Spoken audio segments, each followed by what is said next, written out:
Bismillahirrahmanirrahim. Assalamualaikum warahmatullahi wabarakatuh. Waalaikumsalam warahmatullahi wabarakatuh. Alhamdulillahirabbil alamin. Wassalatu wassalamu ala asrofil anbiya'i wal mursalin wa ala alihi wa sahbihi ajma'in amma ba'du. Kepada Bapak Dr. Muhammad Taufik Ridho, MPD yang saya hormati, dan teman-teman yang berbahagia, pertama-tama marilah kita bacakan puja dan puji syukur kehadirat Allah Subhanahu wa taala yang telah melimpahkan rahmat taufik dari hidayahnya sehingga kita bisa melaksanakan uh, untuk membuat video tugas akhir mata kuliah Islam Rahmatan lil Alamin. Baik, pada kesempatan kali ini kami dari kelompok 8 akan menjelaskan tentang kajian Islam dan kajian lingkungan atau ekologi.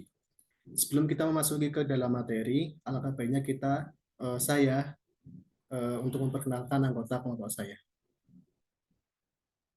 Yang pertama ada saya, Riki Wijaya, selaku moderator, mahasiswa Pendidikan Agama Islam S1. Yang kedua ada Jiana Degatus Ilmi, mahasiswa Pendidikan Agama Islam S1. Yang ketiga ada Ainun Dini, mahasiswa Pendidikan Agama Islam S1. Yang keempat ada Dimas Ubaidillah, mahasiswa Teknik Lingkungan Pendidikan S1. Dan yang kelima ada Ilham Akbar Mustiko Jati Prasojo, mahasiswa Teknik Lingkungan S1.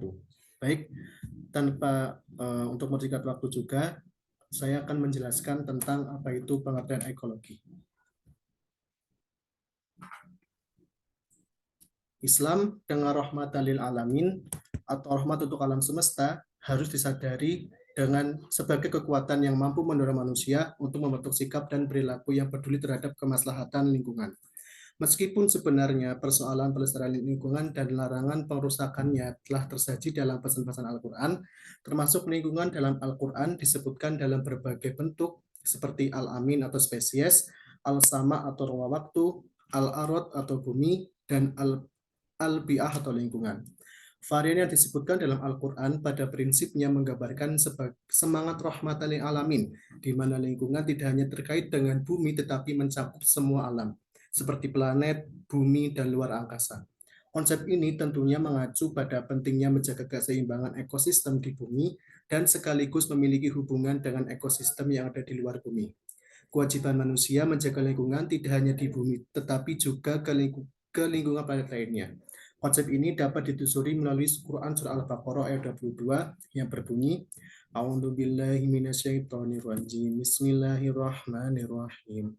Alladzi ja'ala lakumul arda firasyan was samaa'a binaa wa anzala minas samaa'i ma'an fa akhraja bihi minas samarati rizqan lakum fala taj'alu lillahi andada wa antum ta'lamun. Shadaqallahul adzim, yang artinya dialah yang menjadikan bumi sebagai hamparan bagimu dan langit sebagai atap, dan dia menurunkan air hujan dari langit, lalu dia menghasilkan dengan hujan itu segala buah-buahan sebagai rezeki untukmu. Karena itulah janganlah kamu mengadakan sekutu-sekutu bagi Allah padahal kamu mengetahui. Quran Surah Al-Baqarah ayat 22. Untuk penjelasan selanjutnya akan disampaikan oleh Saudari Ainun Dini. Dipersilahkan. Baiklah, selanjutnya pemahaman ekologi dikembalikan pada esensi di mana ekologi dipersepsi sebagai hubungan timbal balik antara komponen yang ada dalam ekosistem. Tidak terbatas hanya komponen manusia dan ekosistemnya, melainkan seluruh komponen dalam ekosistem. Lapisan atmosfer merupakan lapisan pelindung seluruh alam, baik biotik maupun abiotik yang berada di lapisan bumi. Eksistensi bumi berhubungan erat dengan eksistensi atmosfer. Pengerusakan terhadap ekosistem langit akan berimplikasi langsung terhadap kerusakan spesies yang ada di bumi dan ekosistemnya. Konsep lingkungan versi Islam dalam pengertian luas merupakan upaya merevitalisasi misi asal ekologi. Pemahaman ekologi dikembalikan pada eksistensi di mana ekologi dipersepsi sebagai hubungan timbal balik antar komponen yang ada dalam ekosistem. Dengan kata lain, tidak terbatas hanya komponen manusia dan ekosistemnya, melainkan seluruh komponen dalam ekosistemnya. Seluruh komponen dalam ekosistem diperhatikan kepentingannya secara proporsional. Tidak ada yang dipentingkan dan tidak ada pula yang diterlantarkan. Next.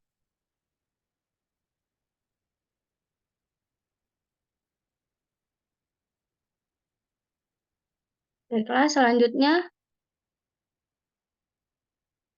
dalam konteks keberadaan lingkungan sebagai prasyarat pemeliharaan tujuan pokok agama dapat dibaca dari kaidah fikih yang menjelaskan mala yatimmu al-wajib illa bihi fahuwa al-wajib, yang artinya sesungguhnya yang wajib tidak sempurna kecuali dengannya, maka ia juga menjadi wajib.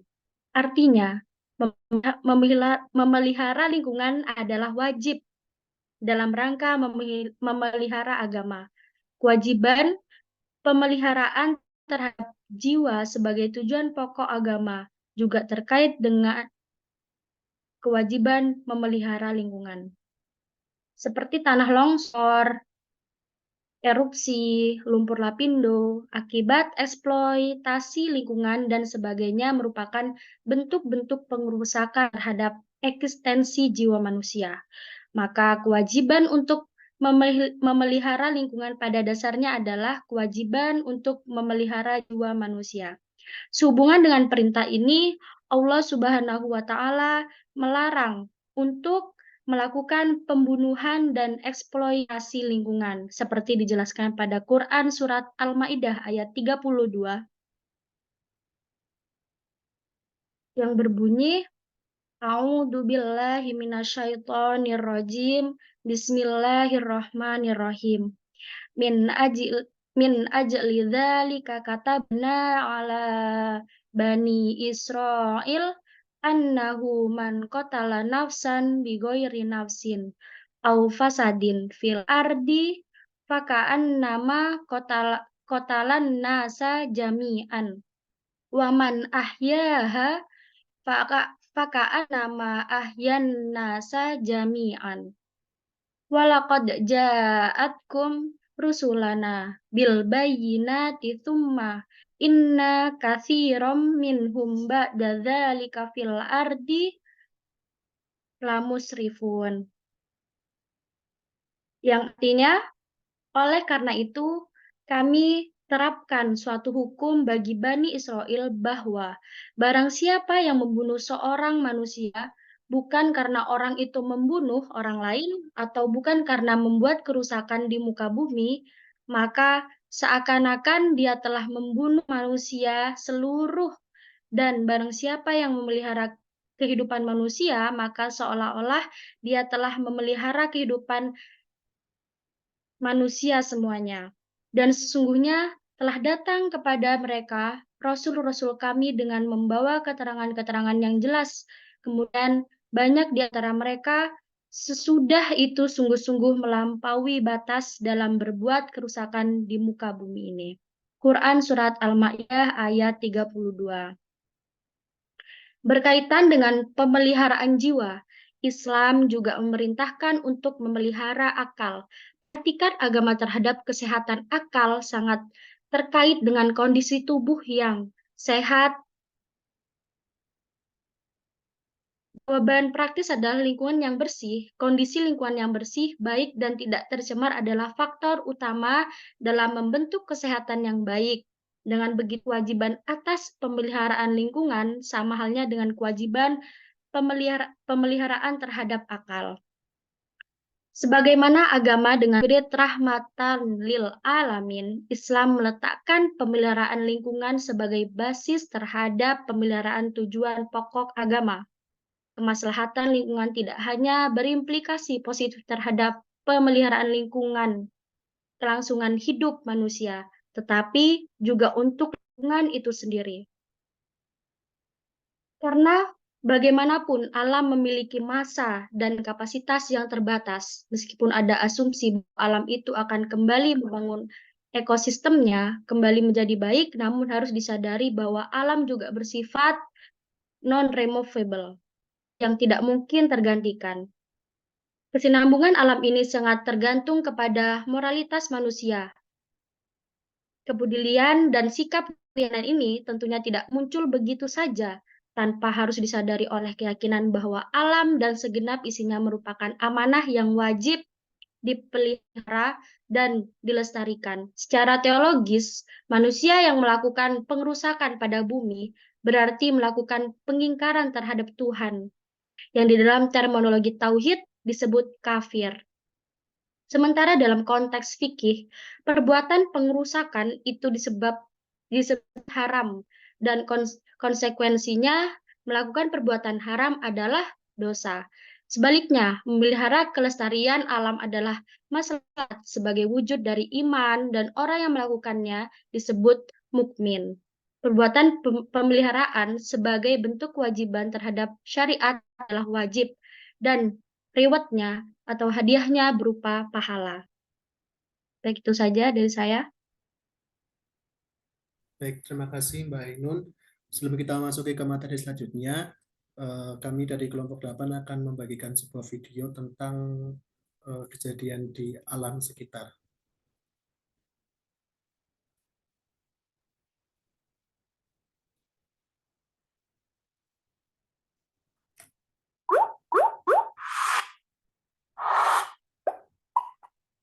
Halo semuanya, kembali lagi di channel Elo Edukasi.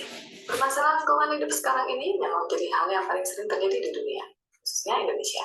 Permasalahan lingkungan hidup sendiri bisa terjadi karena faktor alam hingga karena ulah manusia sendiri. Berikut ini macam-macam permasalahan lingkungan hidup yang perlu diperhatikan. 1. Masalah pencemaran sungai. Permasalahan lingkungan hidup yang pertama adalah masalah pencemaran sungai. Beberapa tahun belakangan ada setidaknya sebanyak 64 dari 470 daerah aliran sungai di Indonesia yang mengalami kondisi kritis akibat beberapa hal, seperti limbah industri yang mengandung banyak zat kimia, limbah domestik seperti contohnya limbah rumah tangga yang secara sengaja dibuang ke dalam sungai, dan limbah pertanian dan lainnya. 2. Kerusakan hutan. Permasalahan lingkungan hidup yang sering terjadi di Indonesia selanjutnya adalah kerusakan hutan. Dari penggundulan hutan, penebangan liar sampai pembakaran hutan semuanya menyebabkan kerusakan hutan. Jika ini hanya dibiarkan, maka kawasan hutan di Indonesia bisa berkurang, kemudian membuat ekosistem jadi tidak stabil. 3. Banjir. Banjir sudah menjadi masalah lingkungan hidup yang sering terjadi di Indonesia, termasuk di kota besar. Meski bukan musim hujan, terkadang banjir juga terjadi saat musim kemarau di beberapa wilayah Indonesia, dan inilah yang menjadi salah satu penyebab Indonesia rawan yang bencana. Ini bisa terjadi karena perkembangan wilayah Indonesia yang membuat sistem pembuangan air tidak baik dan tidak ada penjagaan di area aliran sungai. 4. Pencemaran udara. Dengan semakin berkembangnya zaman, maka perkembangan industri serta transportasi juga ikut berkembang. Meski ada kemajuan yang terjadi, akan tetapi ada juga dampak negatif yang terjadi, yakni permasalahan pencemaran udara. Hal ini tentunya sangat berpengaruh pada kualitas udara yang bersih. 5. Penurunan keragaman hayati. Menurunnya keragaman hayati juga menjadi permasalahan lingkungan hidup yang terjadi di Indonesia. Selain itu, alat komunikasi sekarang ini juga sering dipakai untuk memperoleh informasi pengembalian flora dan fauna secara ilegal dan kemudian dijadikan ajang jual beli, sehingga tumbuhan dan hewan yang ada di Indonesia juga semakin berkurang dan bahkan hampir punah.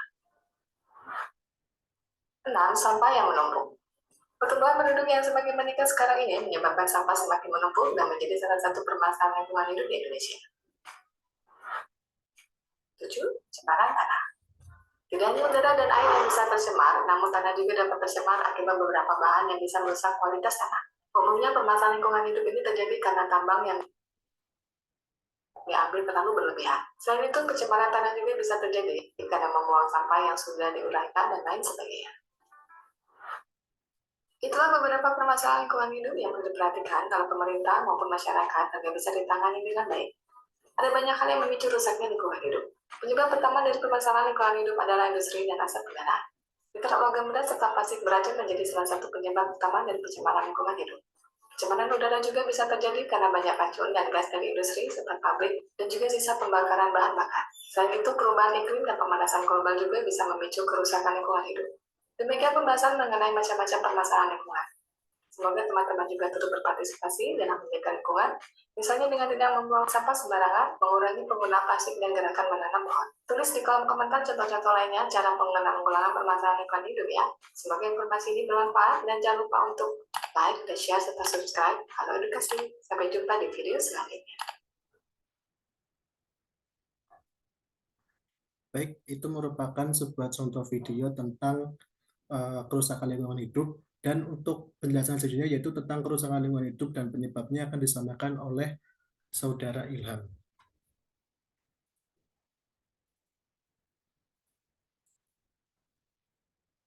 Kepada Saudara Ilham dipersilahkan. Ya, selanjutnya ada kerusakan lingkungan dan penyebabnya.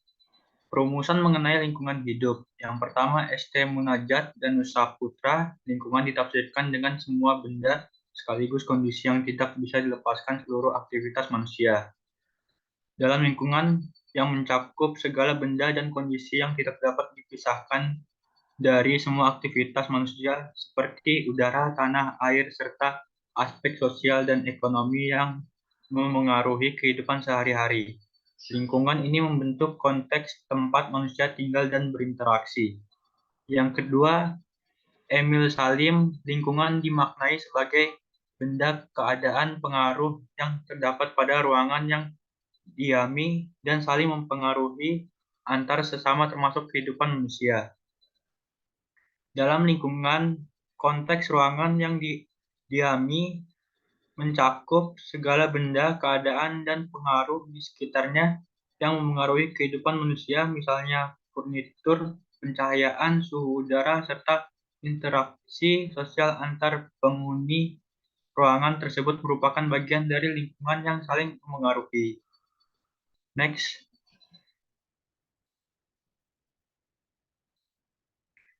Tiga macam pendekatan etika lingkungan. Yang pertama ada etika egosentris, lebih berorientasi pada individualistis.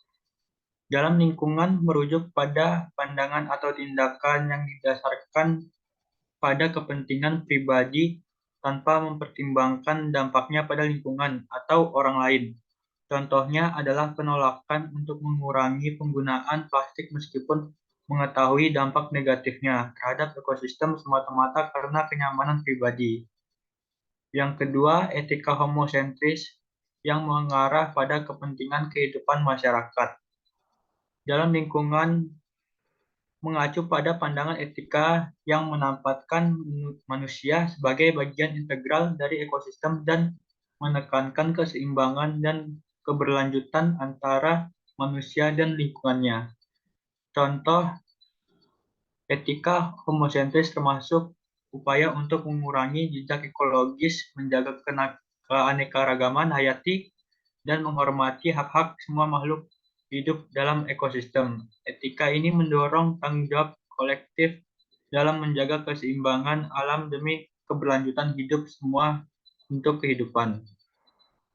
Yang ketiga, etika ekosentris yang berfokus pada kosmos. Dalam lingkungan mengacu pada pandangan moral yang menekankan keseimbangan dan kesejahteraan ekosistem secara keseluruhan. Ini berfokus pada perlindungan semua bentuk kehidupan dan lingkungan alam. Contohnya adalah upaya untuk melestarikan keanekaragaman hayati, mengurangi dampak negatif terhadap ekosistem, dan mempertimbangkan hak-hak makhluk non-manusia dalam pengambilan keputusan. Etika ekosentris memandang bahwa semua elemen dalam ekosistem saling terkait dan memerlukan perlindungan untuk menjaga keseimbangan alam. Next.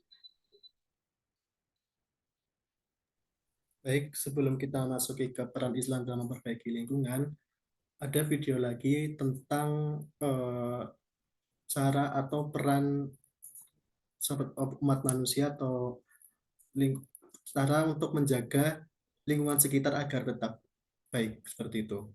Saya akan menampilkan videonya lagi.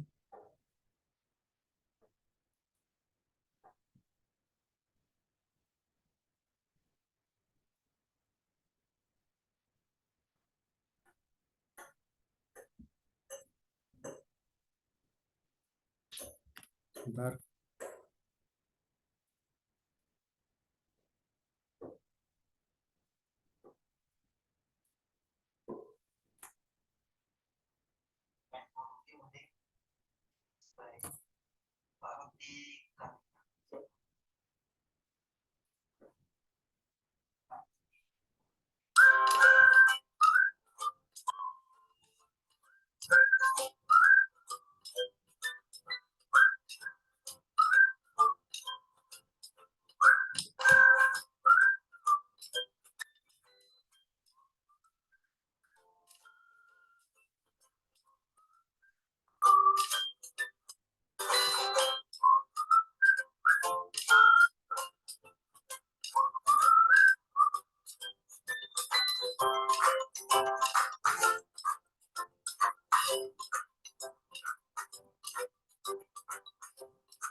Baik, itu adalah sebuah contoh video bagaimana peran kita sebagai manusia untuk memperbaiki dan menjaga lingkungan. Nah, untuk penjelasan lebih rincinya akan disampaikan oleh Saudari Jihan, kepadanya dipersilahkan.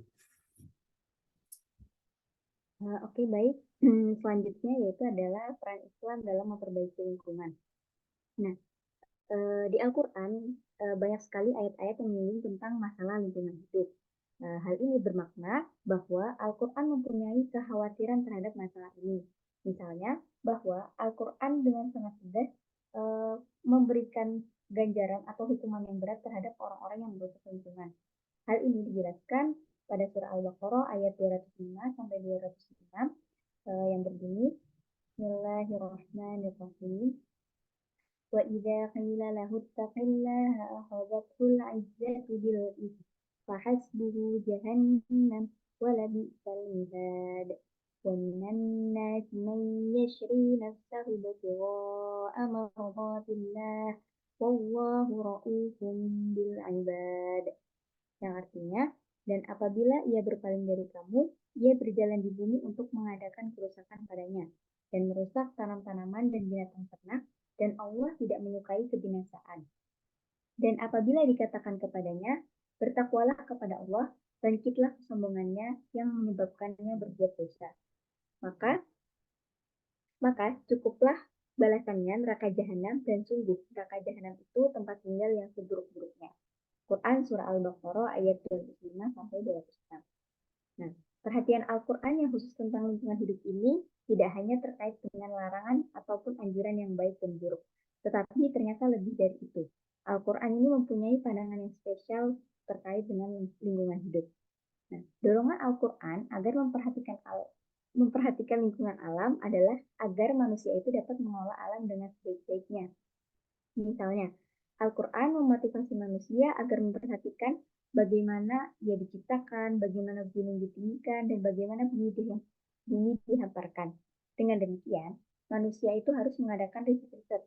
Nah, dengan riset-riset inilah pada akhirnya dapat melahirkan ilmu-ilmu baru yang dapat membawa umat manusia itu menjadi sejahtera. Nah, di sisi lain, agama dan lingkungan itu seringkali dipahami secara terpisah atau biasa kita sebut dengan dikotomi. Nah, pemahaman tersebut itu berkembang selama ini sehingga agama itu cenderung tidak memberikan kontribusi yang memadai terhadap kesadaran umat dalam menjaga lingkungan mereka. Nah, mereka itu menganggap agama dan lingkungan itu adalah dua hal yang terpisah dan tidak berhubungan satu sama lain.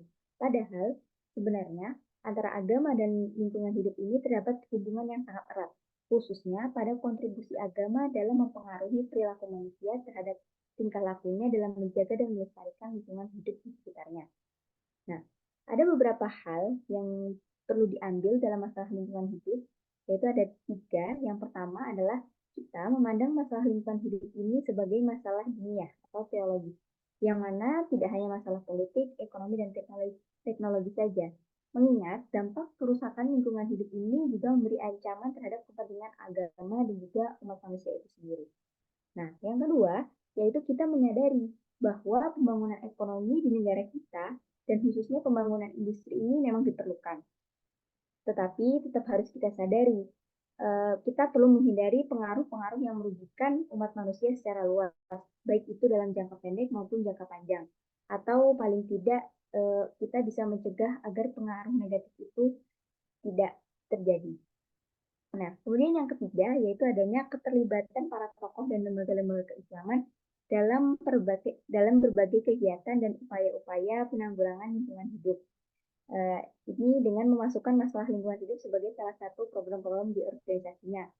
Misalnya bersih-bersih sungai yang biasanya dilakukan oleh pemuda-pemuda dan lain sebagainya. Nah, itu adalah salah satu contoh cara kita menjaga lingkungan. Seperti itu. Mungkin saya kembalikan ke moderator. Baik, kita untuk pembahasan sudah selesai dan kita masuk ke kesimpulan. Jadi kesimpulan dari pembahasan ini yaitu kerusakan lingkungan hidup terjadi akibat adanya tindakan segelintir manusia tak bermoral, serakah, egois, dan tamak. Perlu adanya revolusi spiritual keagamaan dalam hidup dalam hidup menyelamatkan alam dan lingkungan hidup ini dengan menghadirkan paradigma baru, yakni menambah aspek kecintaan manusia kepada alam dan hendaklah memasukkan nilai spiritual Islam ke dalam pemahaman, kajian, serta kebijakan manusia terhadap alam dan lingkungan hidup. Mungkin cukup itu saja yang dapat kami sampaikan dalam presentasi pada hari ini.